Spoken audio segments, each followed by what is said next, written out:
বিশ্বাস করবেন কাকে? কানকে, চোখকে, নাকি নিজের হৃদয়কে? বন্ধুরা, আজকের মুভিটা একটি মাস্টারপিস মুভি, যেটা আপনার চিন্তাধারা সম্পূর্ণ বদলে দেবে। এই মুভিতে রয়েছে এক অসাধারণ টুইস্ট এবং পুরো গল্পটাই ইউনিক টাইপের। তো ভিডিওটি শেষ পর্যন্ত অবশ্যই দেখুন। আজকের মুভি প্রাইমাল ফিয়ার। মার্টিন ভেল একজন অহংকারী লয়ার। সে সাধারণত হাই প্রোফাইলের কেসগুলো হ্যান্ডেল করে, আর এমনটা করে সে তার পপুলারিটি বৃদ্ধি করে। সে প্রতিদিন সকালে বাড়ি থেকে বেরিয়ে যায় এবং সারাটা দিন সে এই কেস নিয়েই থাকে, এবং বিকেল হলে সে চার্চে চলে যায়। আসলে সে সারাদিন যত রকম কাজ করে এবং তার মধ্যে তার যেগুলো ভুল থাকে সেই ভুল সংশোধন করার জন্য সে চার্চে গিয়ে প্রার্থনা করে। যাই হোক, এরপর একদিন এমন আসে, এই চার্চের যে প্রধান এবং সবচেয়ে উচ্চ পদের যে ব্যক্তি অর্থাৎ আর্চবিশপ, তাকে নৃশংসভাবে কেউ মেরে ফেলে। তার শরীরে এমন একটু জায়গা থাকে না যেখানে চাকুর আঘাত করা হয়নি। এখন যেহেতু এই ব্যক্তি খুব বেশি পপুলার, তাই প্রত্যেকটা জায়গায় এই ঘটনা ছড়িয়ে পড়ে, এবং এই কেসের পিছনে পুলিশ যেই ছেলেটিকে দোষী হিসেবে বেছে নেয় সে হলো অ্যারন, এবং সে দ্রুত গতিতে পালাতে শুরু করে দেয়। তার শরীরে রক্ত লেগে রয়েছে এবং পুলিশ তাকে তাড়া করছে। ছেলেটিও হার মানে না, সে দৌড়াতে দৌড়াতে রেল লাইন পার করে দৌড়াতে শুরু করে দেয়, এবং একটার সময় পুলিশ তাকে রেল লাইনের তলায় লুকিয়ে থাকতে দেখে এবং অবশেষে তাকে অ্যারেস্ট করে নেয়। অন্যদিকে একটি ক্যাফেতে বসে থাকা মার্টিন প্রথমবার টিভির খবরে জানতে পারে একজন আর্চ বিশপের মৃত্যু হয়েছে, আর এই মানুষটির নাম রাশম্যান।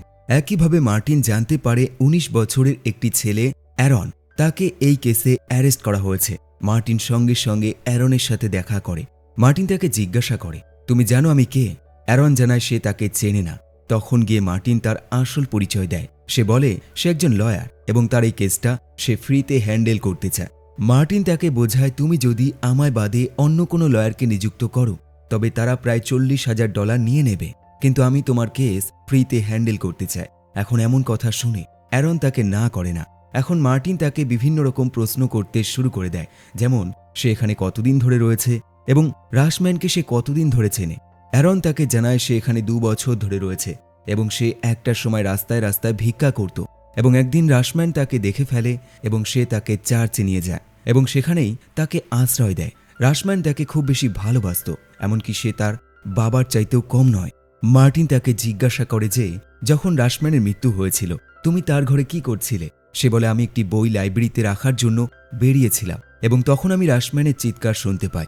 আমি তার বেডরুমে ছুটে যাই এবং দেখি সে মাটিতে পড়ে রয়েছে এবং তার শরীর ক্ষতবিক্ষত হয়ে গেছে, এবং একইভাবে আমি তৃতীয় ব্যক্তির ছায়া দেখতে পেয়েছি, কিন্তু তারপরেই আমার চোখের সামনে অন্ধকার নেমে আসে। মার্টিন বলে, এর মানে কি? অন্ধকার নেমে আসছে, এটা তুমি কি বলতে চাইছো? অ্যারন তাকে বোঝায় এই অন্ধকার জিনিসটা তার ছোটবেলা থেকেই হয়ে আসছে। তার মাঝে মাঝে চোখের সামনে অন্ধকার হয়ে যায়। এটা অনেকটা রোগের মতো। সেরকম পরিস্থিতিতে কোনো কিছুই শুনতে পায় না এবং দেখতে পায় না, একইভাবে তার কোনো কিছুই মনে থাকে না। মার্টিন তার কথা শোনে এবং বলে, তাহলে তুমি পুলিশের কাছ থেকে পালালে কেন? যখন তুমি কিছুই করনি তাহলে তুমি পালালে কেন? অ্যারন তাকে বলে, তার যখন জ্ঞান ফিরে আসে সে দেখে তার শরীরে রক্ত ভরে গেছে এবং একই সাথে সে পুলিশের গাড়ির আওয়াজ শুনতে পেয়েছিল, যার কারণে সে দৌড়েছিল। অ্যারন বেশ টেনশনে পড়ে যায়, কারণ এই কথার কোনো মানে নেই এবং হয়তো মার্টিন তার কথা বিশ্বাস করবে না। কিন্তু মার্টিন তাকে বলে, তোমার চিন্তা করার কারণ নেই। এখন থেকে আমি তোমার বাবা, আমি তোমার মা এবং আমি তোমার ফ্যামিলি, তাই প্রতিটা কথা আমায় ছাড়া আর কাউকেই বলবে না এবং পুলিশকেও বলবে না।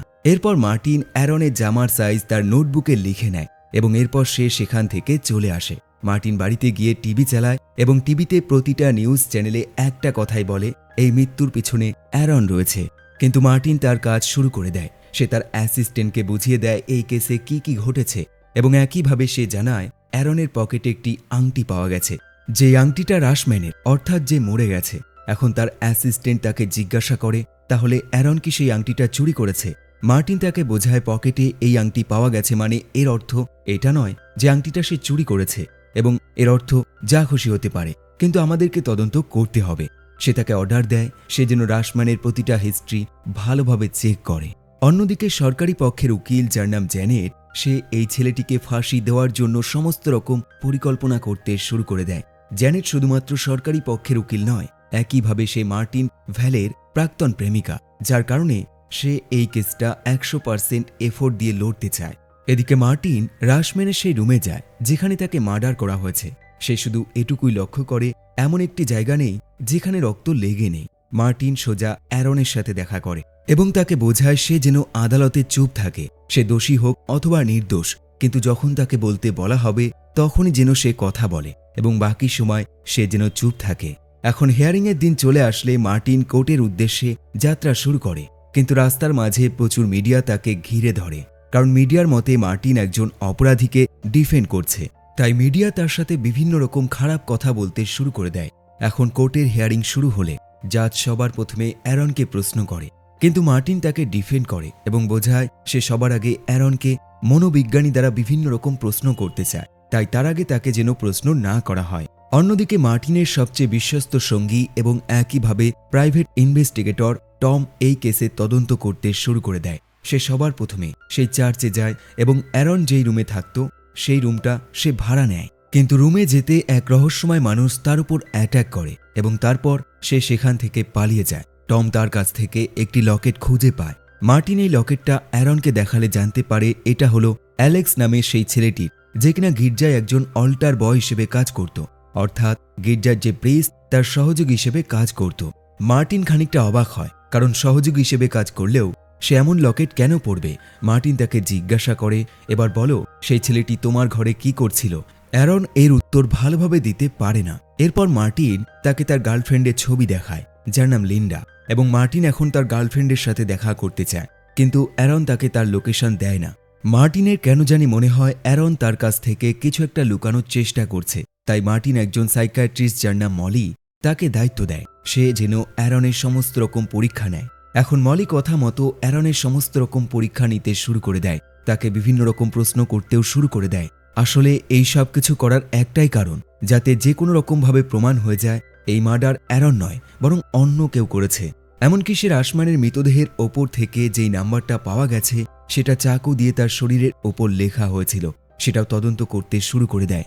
এখন এই নম্বর তদন্ত করলে মার্টিন জানতে পারে রাশম্যানের যে চ্যারিটি এবং ফাউন্ডেশন রয়েছে সেখানকার একটি ফাইল নাম্বার এই নম্বরের সাথে একদম মিলে যাচ্ছে।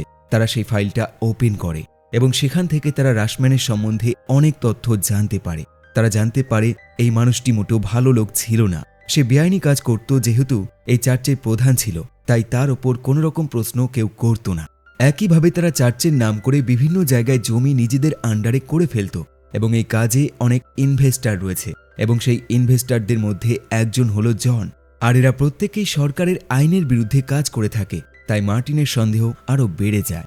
মার্টিন জনের সাথে দেখা করে এবং তাকে এই ব্যাপারে প্রশ্ন করে, কিন্তু জন খানিকটা রেগে যায়। সে বলে, তুমি জানো এই শহরে যত বড় বড় কাজ এবং বেআইনি কাজ হয় সবই বেআইনি ইনভেস্টারদের দায়িত্বে থাকে, তাই এদের বিরুদ্ধে কোনো কাজ করার আগে তোমাকে 10 বার ভাবা উচিত। আসলে জন এখানে ইনডাইরেক্টলি মার্টিনকে ধমকি দেয়। অন্যদিকে সরকারি উকিল জ্যানেট রাশম্যানের সম্বন্ধে অন্যরকম তথ্য কালেক্ট করে, যেমন সে মানুষের সেবা করত, সমাজে হেল্প করত এবং একইভাবে যত রকম ভালো কাজ করত সেই সব কিছু সে কালেক্ট করে ফেলে।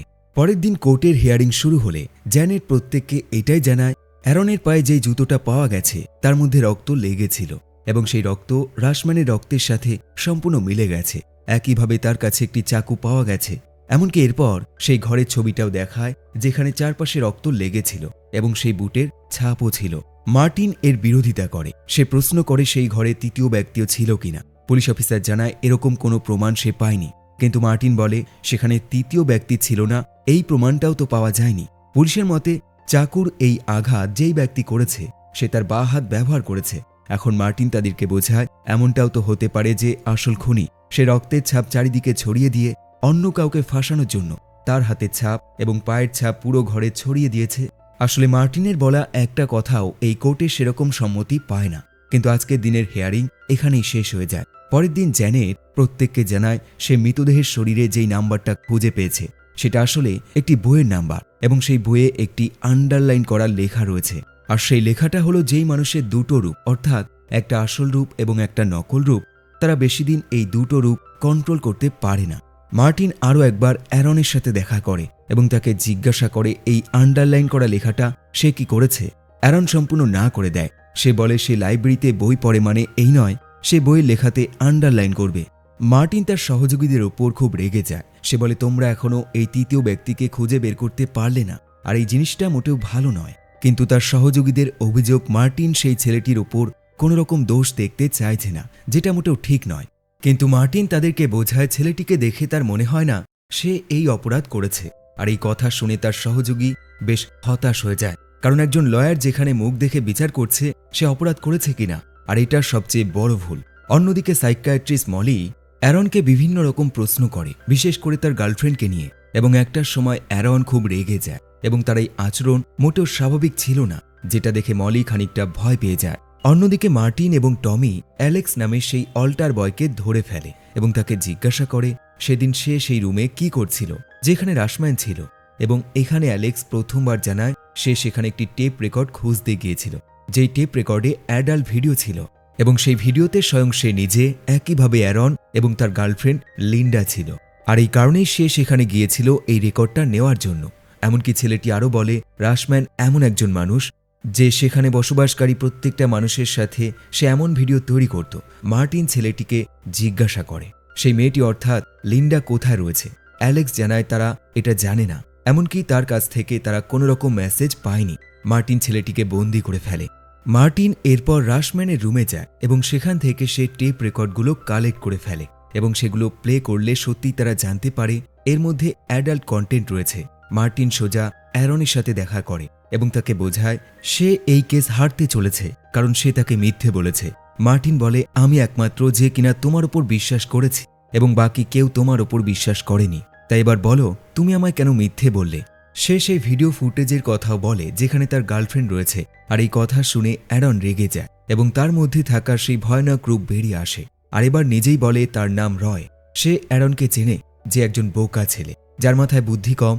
মার্টিন খানিকটা অবাক হয়ে যায়, সে দেখে তার চরিত্র সম্পূর্ণ চেঞ্জ হয়ে গেছে, এমনকি সে তাকে মারতে শুরু করে দেয়। রয় মার্টিনকে বলে তুমি কেন সেই টেপ রেকর্ড দেখলে এবং কেন সেই ভিডিওটা দেখলে, আর এই বলে সে তাকে ওয়ার্নিং দিতে শুরু করে দেয়। সে আরও বলে অ্যারন খুবই সাদাসিধে ছেলে, কারণ সেদিন সে মৃত্যুর ঘটনা ঘটার পর সে একমাত্র দৌড়ে পালিয়েছিল। মার্টিন তাকে জিজ্ঞাসা করে তাহলে কি সেই মার্ডার তুমি নিজে করেছ। অদ্ভুতভাবে রয় তাকে বলে অবশ্যই, সে তাকে মেরে ফেলেছে। এখন এই সব ঘটনা শোনার পর মার্টিন খুব অবাক হয়ে যায়। সে বুঝতে পারে ছেলেটির মধ্যে মাল্টিপল পার্সোনালিটি ডিসঅর্ডার রয়েছে, অর্থাৎ অ্যারন নিজেই এই মার্ডার করেছে, কিন্তু সেখানে সে এতদিন ভুল ভাবছিল।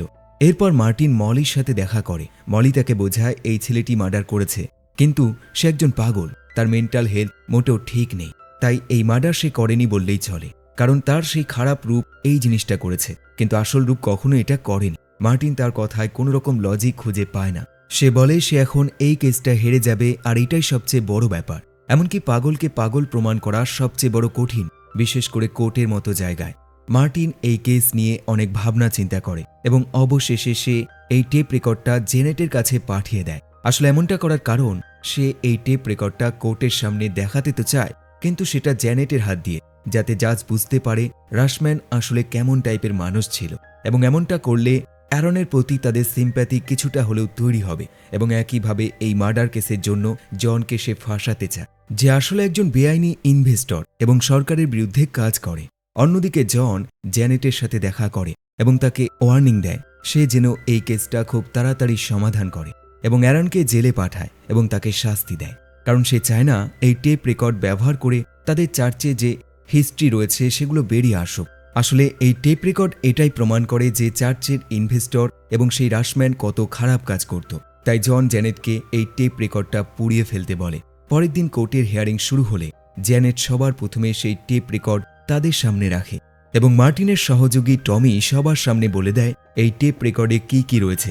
আসলে মার্টিন ভালোভাবে জানে সে অ্যারনকে ডিফেন্ড করতে পারবে না, কিন্তু সে একইভাবে জানে জন কতটা খারাপ, তাই সে তার আসল রূপটা এখানে বের করতে চায়। পরের দিন কোর্টের হিয়ারিংয়ে মার্টিন সবার প্রথমে জনকে ডেকে নিয়ে আসে এবং তাকে প্রশ্ন করতে শুরু করে। প্রথমেই তাকে জিজ্ঞাসা করে রাশম্যান ফাউন্ডেশনে যত রকম ঘোটালা ঘটেছে তার মধ্যে সাউথ রিভার প্রজেক্টে সবচেয়ে বেশি টাকা নষ্ট হয়েছে, কিন্তু সেই প্রজেক্ট কমপ্লিট হয়নি, তাই তুমি বলো এর পেছনে আসল কারণ কি। জন কোনো কিছু বলতে পারে না। এরপর মার্টিন তাকে জিজ্ঞাসা করে এই টেপ রেকর্ডে যে ভিডিও রয়েছে এটা দেখে তুমি কি অবাক হয়েছ। জন বলে অবশ্যই সে অবাক হয়েছে। সে কখনোই ভাবতে পারেনি তার বন্ধুরা অর্থাৎ রাশম্যান এমন জিনিসও করতে পারে। মার্টিন বলে তুমি একজন স্টেট অ্যাটর্নি, তাই তুমি সত্যি করে বলো এই ব্যাপারে তুমি জানতে কিনা। জন বলে অবশ্যই সে জানতো না, সে আজ জানতে পেরেছে এবং তখন গিয়ে মার্টিন সেই রিপোর্টটা বের করে, যেটা আজ থেকে কয়েক বছর আগে ঘটেছিল। আসলে রাশম্যান এমন একজন মানুষ যে প্রতিটা অল্টার বয়েজ যারা এই গির্জায় কাজ করত তাদেরকে নিয়ে সে অ্যাডাল্ট ভিডিও বানাতো এবং সে ছিল এইসবের ডিরেক্টর। এবং তখন এই কেসের দায়িত্বে স্বয়ং জন ছিল এবং মজার ব্যাপার হলো সেই কেসের সমস্ত রকম প্রমাণ স্বয়ং জন নষ্ট করেছে, অর্থাৎ জন এই ব্যাপারে আগের থেকে জানত। কিন্তু এরকমভাবে সব রকম তথ্য ফাঁস করে দেওয়ার কারণে মার্টিনের ওপর চাপ আসতে শুরু হয়ে যায়। এমনকি স্বয়ং জাজ তার সাথে আলাদাভাবে কথা বলে এবং তাকে $10,000 ফাইন দিতে বলে, কারণ জন একজন উচ্চ পদে রয়েছে এবং তার সাথে সে এমন আচরণ করেছে যার কারণে তাকে ফাইন দিতে হবে। এবং একইভাবে এই কেসটা রাশম্যানের মৃত্যুকে নিয়ে, কিন্তু জনের এই কথাবার্তা শুনে এমনটাই মনে হচ্ছে সে এই কেসটা ঘোরাতে চাইছে। পরের দিন মার্টিন ডাক্তার মলির সাথে কথা বলে এবং মলি এখানে প্রথমবার জানায় অ্যারনের মধ্যে মাল্টিপল পার্সোনালিটি ডিসঅর্ডার রয়েছে এবং সে নিজেই মার্ডার করেনি, বরং তার ভিতরে থাকা রয় নামের পার্সোনালিটি এই মার্ডার করেছে। কিন্তু এদের কাছে কোনো ভিডিও ফুটেজ নেই, তাই তারা প্রমাণ করতে পারে না। এবং আস্তে আস্তে এটা প্রমাণ হয়ে যায় এই রাশম্যানের মৃত্যুর পিছনে অ্যারন দায়ী এবং অ্যারনই এইসব কিছু করেছে। এরপর জ্যানেট ফাইনালি অ্যারনকে প্রশ্ন করতে শুরু করে দেয়। প্রথম দিকে সে প্রশ্ন করে, তুমি রাশম্যানকে কেমন চোখে দেখো, অর্থাৎ তাকে তুমি কি মনে করো? অ্যারন খুব মিষ্টি গলায় জানায় সে তার বাবার মতো এবং সে তার ফ্যামিলির মতো। কিন্তু এরপর যত সময় যায় জ্যানেট আরও কঠিন প্রশ্ন করতে শুরু করে দেয় এবং তা কেমনভাবে প্রশ্ন করে যাতে তার রাগ আরও বেড়ে যায়। সে বলে রাশম্যান প্রত্যেকটা ছেলে এবং মেয়েদের সাথে খারাপ আচরণ করত, তাদের খারাপ ভিডিও বানাতো এবং তাদেরকে ব্ল্যাকমেইল করত। এবার তুমি বলো এগুলো সত্যি কিনা? জ্যানেট এই পর্যন্ত থামে না। সে বলে এমন ঘটনা হলে সে কি করত, অর্থাৎ অ্যারনের মনের কথাগুলো সে বলতে শুরু করে দেয়। এবং একটা সময় অ্যারন তার রয়ের রূপে ফিরে আসে এবং তার রাগ এতটাই বেড়ে যায় সে জ্যানেটের গলা চেপে ধরে এবং তাকে মেরে ফেলার চেষ্টা করে। মার্টিন এবং তার বাকি সহযোগীরা এখানে ছুটে আসে এবং কোনো রকমে জ্যানেটকে ঠেকায়। কিন্তু এমন ঘটনাতে একটা জিনিস পরিষ্কার হয়ে যায় যে অ্যারনের মধ্যে মাল্টিপল পার্সোনালিটি ডিসঅর্ডার রয়েছে এবং এটা একদম সত্যি, যার কারণে জাজ এটাই ঘোষণা করে দেয় যে সে অ্যারনকে নির্দোষ মনে করে এবং তাকে হসপিটালে পাঠিয়ে দেবে যাতে তার চিকিৎসা করা হয়। কিন্তু জ্যানেট খুব চিন্তায় পড়ে যায়, কারণ এই কেসটা জনের বিরুদ্ধে চলে গেছে, যার কারণে তার জবটা চলে যায়। এবং একইভাবে তার ওপর এরকম হঠাৎ করে অ্যাটাক তার মনে এক বড়সড় প্রভাব ফেলে এবং সে বেশ আতঙ্কে পড়ে যায়। অন্যদিকে মার্টিন অ্যারনের সাথে দেখা করে এবং সে প্রথমেই তাকে জিজ্ঞাসা করে, তোমার কি মনে আছে তোমার সাথে কি ঘটেছে? অ্যারন বলে তার কোনো কিছুই মনে নেই। মার্টিন তাকে জানায় তাকে নির্দোষ প্রমাণ করে দিয়েছে এবং একইভাবে তাকে এখন হসপিটালে পাঠাবে। এখন এই কথা শুনে অ্যারন খুব খুশি হয়ে যায়। মার্টিন পুনরায় ফিরে আসার প্ল্যান করে, কিন্তু তখনই অ্যারন তাকে বলে, তুমি কি আমার হয়ে জ্যানেটের কাছে ক্ষমা চাইবে? কারণ আমি তার গলায় প্রচুর প্রেসার দিয়েছি এবং তার জন্য আমি দুঃখিত। মার্টিন এই কথা শুনে চমকে যায়। সে তাকে জিজ্ঞাসা করে, তোমার যখন পার্সোনালিটি চেঞ্জ হয় তখন তোমার কোনো কিছুই মনে থাকে না, আর এটা তুমিই বলেছিলে, তাহলে তুমি এই জিনিসটা কি করে মনে রাখলে? আর এখানে প্রথমবার অ্যারন জানায় তার মধ্যে কোনো রকম রোগ নেই, আসলে সে তাদেরকে মিথ্যে বলেছে। এমনকি অ্যারন নামের কেউ ছিলই না, তার নাম একটাই, আর সেটা হলো রয়। সে তার গার্লফ্রেন্ডের প্রতিশোধ নেওয়ার জন্য রাশম্যানকে মেরে ফেলেছে। এমনকি এতে তার মনে কোনো রকম দ্বিধাবোধ নেই, বরং সে হাসতে শুরু করে দেয়। মার্টিন একদম হতাশ হয়ে যায়, কারণ অ্যারন তাকে এত বড় মিথ্যে কথা বলেছে এই জিনিসটা সে বিশ্বাস করতেই পারছে না, কারণ তার মুখটা খুবই ইনোসেন্ট এবং তার কথা বলার ধরন ইনোসেন্ট। রয় এখানে আরও বলে রাশম্যানের বুকে সে নাম্বার লিখেছিল, সেটা সে ইচ্ছে করে লিখেছে যাতে এই কেসটা আরও জটিল হয়ে যায়। মার্টিন এখানে প্রথমবার বুঝতে পারে অ্যারন কোনো দুর্বল বা অসহায় ছেলে নয়, বরং এক ঠান্ডা মাথার প্রতারণার মাস্টার মাইন্ড। একইভাবে সে বুঝতে পারে সে পুরো সময় ধরে একজন ছদ্মবেশী মনস্টারকে ডিফেন্ড করে গেছে। মার্টিন কখনোই সৎ পথে কাজ করেনি, কিন্তু আজ প্রথমবার তার মনে ডাউট ফিল হয়। একইভাবে সে বুঝতে পারে অসৎ পথ বা প্রতারণা করা প্রতিটা জিনিসই কতটা কষ্ট দেয়, কারণ এতদিন সে অসৎ পথে কাজ করেছে, কিন্তু আজ প্রথমবার সে সৎ পথ এবং আবেগটাকে বেছে নিয়েছিল এবং এখানে স্বয়ং ক্লায়েন্ট তার সাথে প্রতারণা করেছে, আর এই জিনিসটা তাকে এক ধরনের শিক্ষা দেয়। মার্টিন চুপচাপ এই জেল থেকে বেরিয়ে যায়, আর এই মুভিটা এখানেই শেষ হয়ে যায়। কমেন্ট করে অবশ্যই জানাবেন এই মুভিটি আপনার কেমন লাগলো। সবশেষে ধন্যবাদ আপনাকে ভিডিওটি শেষ পর্যন্ত দেখার জন্য। আবার দেখা হবে নতুন একটি ভিডিওর সাথে, নতুন একটি গল্পের সাথে। দেখতে থাকুন বেস্ট অফ হলিউড।